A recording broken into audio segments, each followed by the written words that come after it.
Buenas tardes a todos. Soy alumna de la Universidad Nacional de Antofagasta. Voy a empezar explicando el mapa mental que hice respecto al libro Historia Secreta de Argentina del autor Iván Carriño. Primeramente voy a empezar definiendo o explicando un poco de lo que es el primer capítulo, el verdadero círculo rojo. Vamos a definir qué es el verdadero círculo rojo o qué es el círculo rojo. El verdadero círculo rojo es el poder detrás del poder. Macri afirmó que estaba compuesta por los que tomaban las decisiones, como políticos, periodistas, jueces, empresarios, sindicalistas y economistas. Este círculo rojo está compuesto por tres elementos: los empresarios que no quieren competencia. Estos empresarios tenían un objetivo. El objetivo de ellos era maximizar sus ganancias vendiendo mayores cantidades de productos. Los políticos que solo miraban a corto plazo. En este elemento los políticos denominaban que el monopolio de la fuerza. ¿Dónde está la otra parte? Los políticos, sí, pero ¿dónde está la explicación? Ahí está. Y ahí, vos marcaste sí. esto.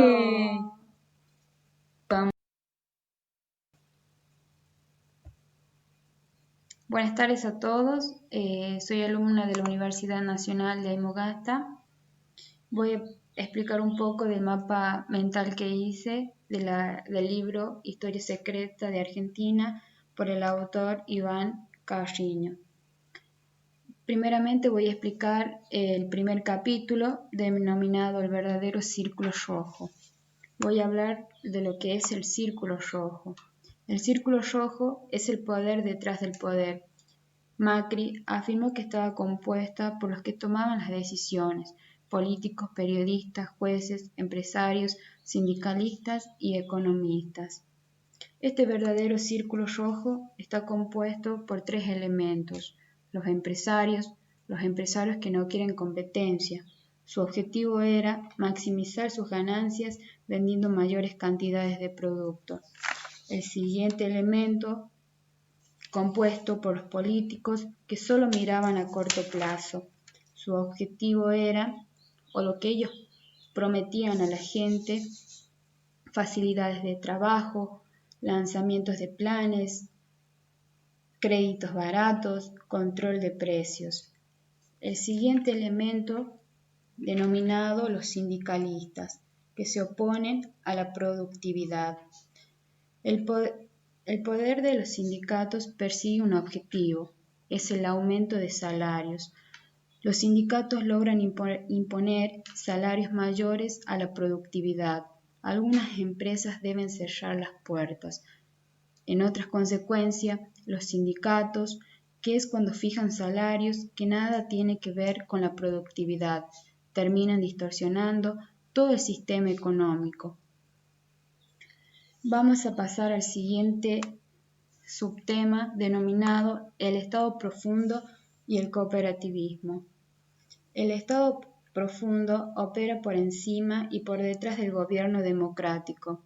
El autor Brunner explica que hay integrantes de la sociedad que están listos para abusar, robar y poner en ridículo a los otros miembros de la sociedad.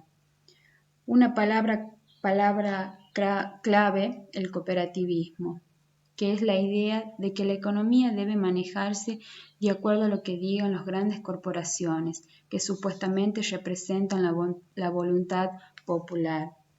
Vamos a explicar el siguiente capítulo denominado ¿Por qué no fuimos a Australia?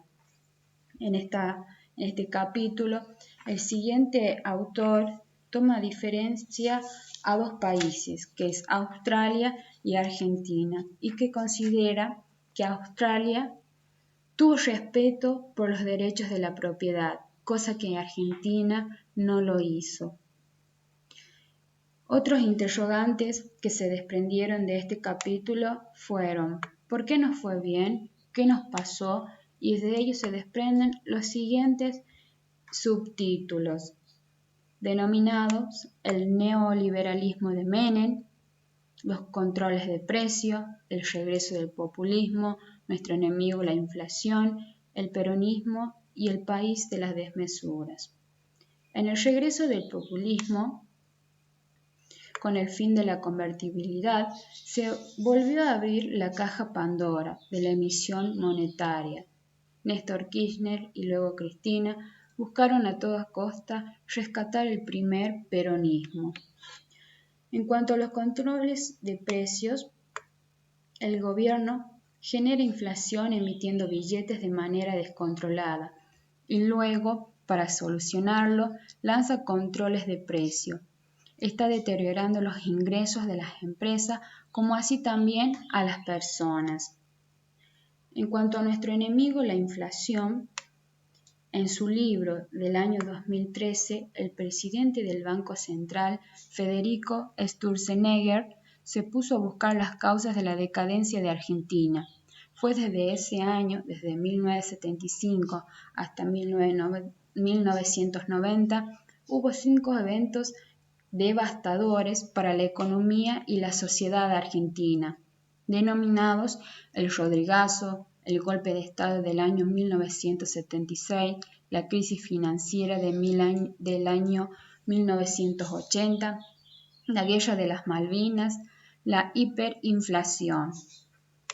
En cuanto al peronismo, comandado por el presidente Juan Domingo Perón en el año 1945, quien elevó la bandera de la justicia y a la vez propuso al Estado como guía para solucionar los problemas. En cuanto al país de las desmensuras, este autor, Iván Carriño, destaca a los autores como Juan Yach y Martín Lagos, que Argentina es el país de las desmensuras. Destacan el caudillismo y el populismo con propensión a la hegemonía, el cierre de la economía, la elevada inflación, el escaso financiamiento de la inversión asociado a la inflación y el déficit fiscal. Vamos a pasar a explicar el siguiente capítulo denominado el debacle populista, en donde quiero destacar un poco la siguiente frase por Cristina Fernández de Kirchner. Si quieren tomar decisiones de gobierno, formen un partido y ganen las elecciones. Es lo que pretendía el gobierno kirchnerista, según este autor Iván Carriño. En cuanto a la burbuja populista, consideraba que además de la prepotencia, el autoritarismo, el avance sobre la prensa y la corrupción del punto de vista económico, lo que se vivió durante el kirchnerismo fue un clásico ciclo del populismo macroeconómico. Desde esta burbuja populista se desprenden 4 etapas, una denominada el auge.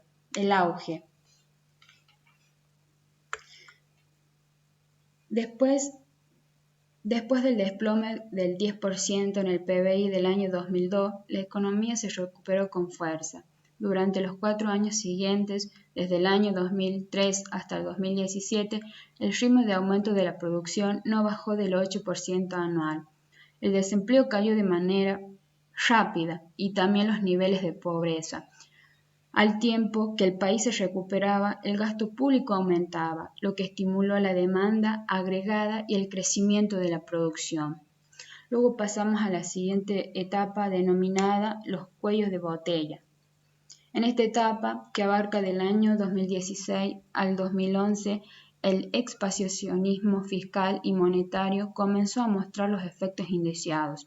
Las políticas de los kirchneristas estimuló a la demanda y tipos de cambios competitivos que beneficiaban solamente al sector industrial y a los empresarios del mercado interno. Desde ello se desprende lo que es la intervención del INDEC, en donde este gobierno kirchnerista amenazaba de manera agresiva al INDEC para falsificar datos en cuanto a la inflación. En cuanto a la inflación y control de precios, la receta del desastre K, los controles de precios no solo no frenaron la inflación, sino que ayunaron a los productores, generando una escasez que redundó en una elevada presión sobre los precios por menor oferta. Luego de ello pasamos a la siguiente etapa denominada crisis. Entre el año 2011 y el año 2015, Argentina atravesó la etapa de crisis del populismo macroeconómico. La inflación hizo que la gente buscara protegerse y comprara dólares.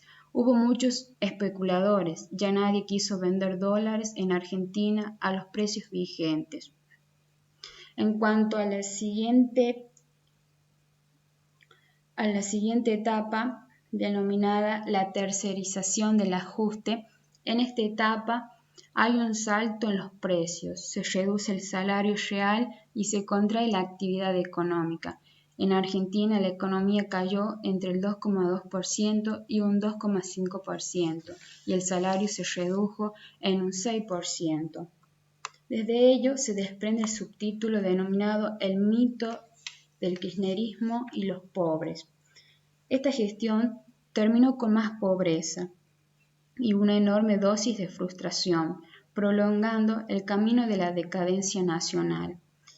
Las elecciones finalmente sacaron al movimiento kirchnerista del poder, pero la duda permanece. ¿Cambiamos o cambiaremos? Vamos a pasar a explicar el siguiente capítulo denominado Cambiamos. Este capítulo fue encabezado por el gobierno de Mauricio Macri, que puso un fin a la década del gobierno kirchnerista. También puso un fin a lo que es el cepo cambiario,